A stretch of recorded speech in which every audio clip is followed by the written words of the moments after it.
Solve the system of equations using substitution. Three equations, three variables. Let's go. Let's label you A, let's label you B, let's label you C. And what I want to do is I want to take two of these lines and pick something that's already solved for one of the variables and just kind of plug stuff in. All right, so if I were to now, what I want to do is I want to take the fact that I already have like one of these guys solved for a variable. So why don't I pick B because it's already solved for Z and use A and B. Okay, replace the Z with whatever information I have. And then I'll do the same thing with B and C and replace the Z here with whatever information I have. And what that will do is that'll give me two new equations where the Z is no longer there. And I can solve that as a system of equations. So let's do A and B. Okay, here's my A. A is negative x minus y minus 3z equals negative 9. Okay. B is z equals negative 3x minus 1.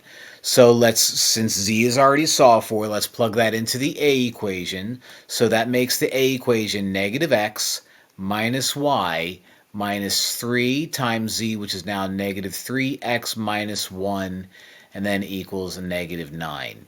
Distribute that negative 3, and you have negative x minus y, positive 3x, positive 3 equals negative 9.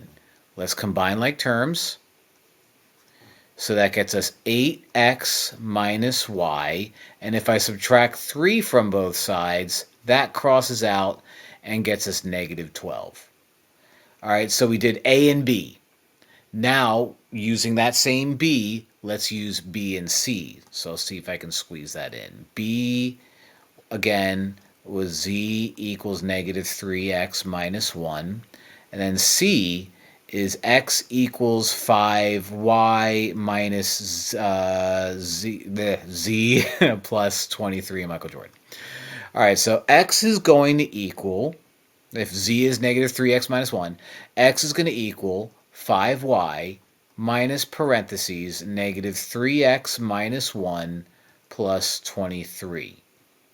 That gets us x equals 5y, distribute the negative, 3x plus 1 plus 23. X will then equal, after combining like terms, 5y plus 3x plus 24.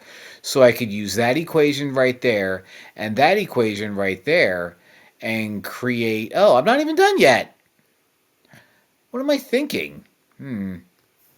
If I subtract 3x from both sides, that gets me negative 2x equals 5y plus 24. Divide everything by 2. Ooh. And that gets me, divide everything by 2, divide everything by 2, divide everything by 2. That gets me x equals negative 5 over 2y minus 12. All right.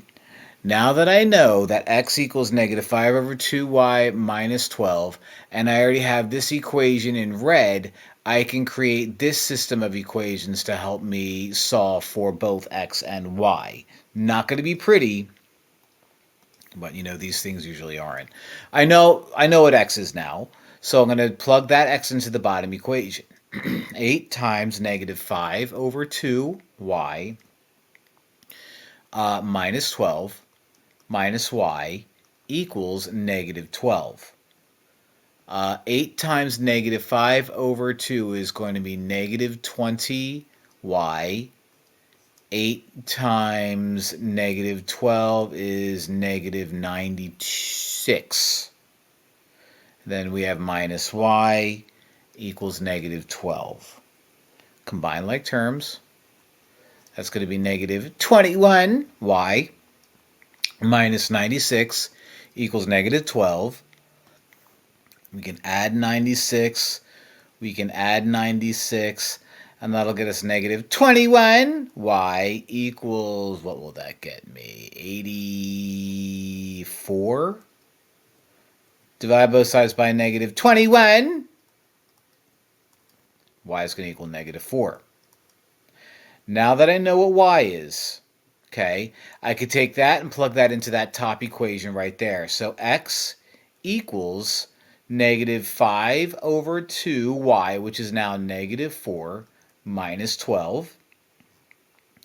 X is going to equal negative 5 over 2 times negative 4 is going to be positive 10